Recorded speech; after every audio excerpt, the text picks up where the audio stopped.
Nikki Lowe, and welcome to the Wisdom for Working Mums podcast show, where I share insights and interviews that support women to combine their family, work and life in a more successful and sustainable way. Welcome, I'm your host Nikki Lowe, and today I'm talking about overfunctioning. If you're someone who's a high achiever and pride yourself on doing well in life, you're going to want to listen to this. In this episode, I'm going to explore what overfunctioning is, how it might show up in your life, and what you can do to move from overfunctioning to optimal functioning and the positive impact that can have. But before we dive in, I'd like to do a listener shout out, and I'd like to thank you, Sophie Elizabeth Dance Academy, who left this review on Apple Podcasts, and you said, "I'm a single mummy to two children, aged 9 and 15. So I'm very much past the demanding stage, but juggling a lot, especially in lockdown, working almost full time, mainly at home, then 1 or 2 days a week in the office, which weren't the same each week, and also trying to homeschool. And there were many meltdowns and bottles of wine consumed. I've followed Wisdom for Working Mums since the start, but unbelievably, I've never listened to a full podcast. Something has always got in the way. And now think I've identified this as one of my needs. Thankfully, there are lots of podcasts to keep me going. Such a beautiful delivery of very touching words, giving lots of food for thought, how to take care of yourself. I thoroughly enjoyed my half an hour time that filled me with calm. I urge you to make a little time for yourself and have a listen. Thank you." Well, thank you, Sophie Elizabeth. I really appreciate you taking the time to share that.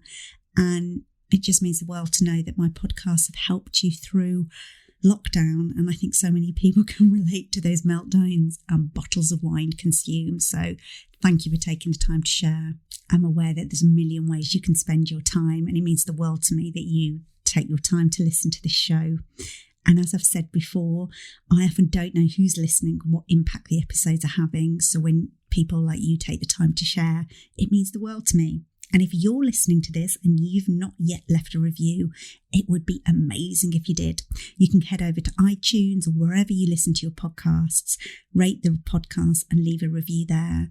Not only does it help me to create really useful and relevant episodes, but it also helps more working mums like you to benefit from the show, because the more reviews the show gets, the higher in the rankings it gets shown, and obviously the more people get to see it. So now let's dive back into talking about overfunctioning.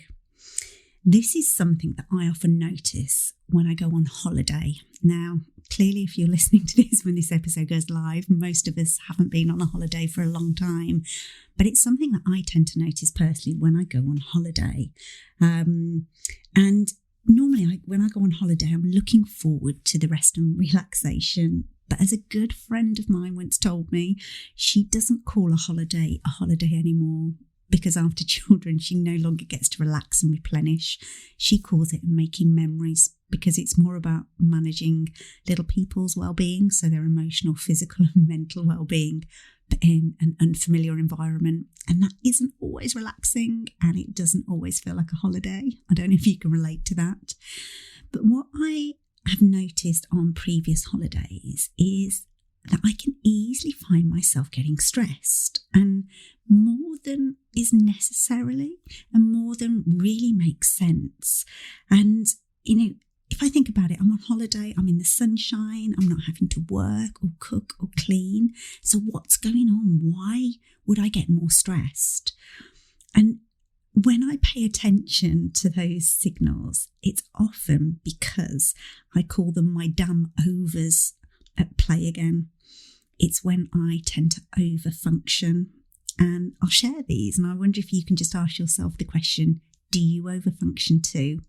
And you'll recognise if you overfunction, because if you notice that something needs to get done at work and only you can do it, or if someone in your life is struggling with something and you feel that you're responsible to help them, or if you have a secret or maybe not so secret belief that if something needs doing, it won't get done unless you do it. Are you nodding your head? Does this feel true for you? Other signs of overfunctioning are feeling overly responsible for everything and everyone, over helping, perhaps rescuing others, even if they don't need or want you to, perhaps over delivering, going above and beyond what's needed or even expected, and becoming easily overwhelmed, maybe being over organised, so planning and perfecting everything, or feeling overly concerned for everybody's happiness. Overfunctioning is basically doing more than's necessary, more than's appropriate, and more than actually is probably healthy. And I remember being on a training course, about 8 years ago now, maybe a little bit less, 7 years ago, and having this fantastic trainer that was training me in something called systemic coaching. And I'd seen him deliver a training course that I went on in London, and I went on a one-day training course with him, and it was so amazing. I ended up signing up and going out to Italy for a week to train with him, doing this really in-depth training. And it was a year-long training course. We did a week in Italy, and then we had these weekends in London, or 2 days in London across the year, every kind of couple of months, to do deeper dive with the training. And I remember coming to the end of my year-long training with him, and had just learned so much with him. And we were doing a kind of live intervention in a room, all of the coaches in the room. And at the end of this intervention, he tapped me on the shoulder and said something to me which was so powerful, but was also like a knife through the heart. And he turned around to me and said, "You will be amazing at this work when you stop over-helping." And I just remember looking at him, partly confused, but partly, as I said, as if somebody put a knife through my heart. And that feeling was actually, I was so hurt because I knew he was so right. And the principle of systemic coaching is that every system, so whether, we belong to a system, whether it be a family system, an organisational system, a religious system, we belong to all these systems in our lives. And there are principles which guide systems. And one of them is if you overhelp or overgive to a system, you weaken it. And what he was reflecting back to me was actually my overfunctioning, my desire to overhelp and overgive. And what was painful about that is actually, deep down, I knew he was right. But a lot of the time, these characteristics are often rewarded or appreciated in our culture. You might hear feedback like, "I don't know how you do it all," or "You're superwoman," or "You're amazing to juggle it all, you're just incredible," which can be dangerous as they validate and reinforce our overfunctioning.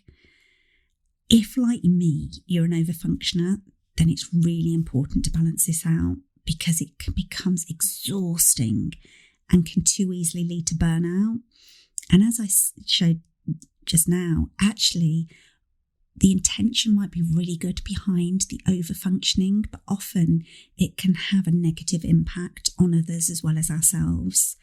And just like my experience when I'm on holiday shows, even when you get away in the sunshine, if you keep doing what you're doing, you can't escape from it.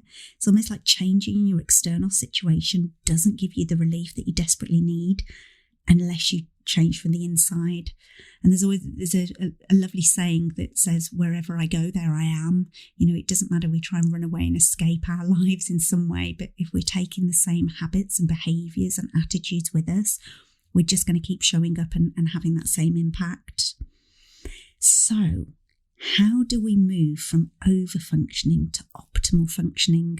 So overfunctioning is almost like we've maximised it. If you imagine a scale of 0 to 100, overfunctioning is that we're at the 100%. And actually any strength that's overdone becomes a weakness. But if we can optimise it rather than maximise it, so optimising might be like 80%, might be like our optimum zone, then it can be useful and helpful for us. So there's 3 steps that I'm going to share, 4 steps I'm actually going to share with you. The first step is just become aware of it. When I did my Gestalt training, and Gestalt is a type of therapy, I trained in Gestalt coaching, and I found it really reassuring to realise that awareness on its own can be enough. Just noticing can give us the choice to do something different. And Fritz Perls, who was the kind of grandfather of Gestalt therapy, his famous quote is, "Awareness in and of itself is curative." So that awareness can give you an insight into the situations and people or things that trigger you into overfunctioning. So perhaps just notice, do you do it more at work or more at home? Do you do it more when certain people are around, or do you do it more when you're tired or hormonal? Just start to have that awareness of what might trigger you into overfunctioning. Step 2 sounds really simple, but it can be simple but not to say easy. And step 2 is stop doing stuff. I know you can do more, but can you do less? If the thought of doing or giving less to a situation makes you feel uncomfortable, then this suggests you don't have the choice about it, and that it's potentially a rigid behaviour that's almost controlling you and you don't have choice and control over. So just know we have the personal power to change this dynamic, and it comes down to prioritising with real courage and conviction about what matters, then building the boundaries to focus on that, and leaning into that discomfort of letting go of the rest. I mean, that's been one of my big learning edges over the years, is actually doing less and being okay with not overfunctioning, and noticing what comes up for me when I feel triggered into overfunctioning, and holding the boundary with myself and with other people to not do that. There's been a huge amount of learning, but also freedom that's come from that. And I don't always get it right. I don't always get it perfect, but I'm more aware of when my overfunctioning kicks in. As I said, I used to notice it more just when I was out of my normal environment. I might be on holiday. I can now notice it more instantaneously, not always, but I'm becoming much more aware of it, and just being kind to myself about actually what's going on here, rather than judging myself for it. The third step is about building your village. If you're overfunctioning, it's also likely that you're not great at asking or receiving help from others. You probably see it as a weakness to ask for help, and will probably turn down the offer of help from others. But it was never meant to be that way. And you know this, and I know this, that famous quote that says it takes a village to raise a child. We know it logically, but often we've been so conditioned to be independent and strong and overachievers that it's really difficult to unhook ourselves from that. It's not a sustainable way of being in the world. We're meant to be interdependent, not independent. And we're also not meant to be too dependent, but finding that healthy balance. So actively looking for opportunities to ask others to do things for you, not robbing them of that opportunity to help them, and not stealing the experience that allows them to stand in their own power and ability to do things for themselves. And again, that's something that I've really become aware of with my own children, of, wanting to help, wanting to be that, what I might class as the good mother. And I say that with bunny ears around it, that, the good mother doesn't allow their children to experience any difficulty. And as I said, going back to that systemic learning, that actually allowing somebody to stand in their own difficulty empowers them to find their own sense of agency.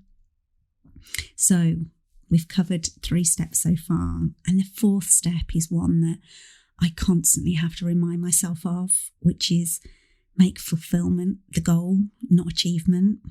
And this is a biggie. If, like me, you believe the path to fulfillment is through achievement, then this one might feel really tough. The questions to ask yourself are, is my current way of living bringing me happiness and a sense of fulfillment? Do I have the freedom to focus on what matters most to me? And am I proud of the way I show up for myself and in the lives of my loved ones? Perhaps do I like the way I treat myself? If not, then we have to use a different measure of success.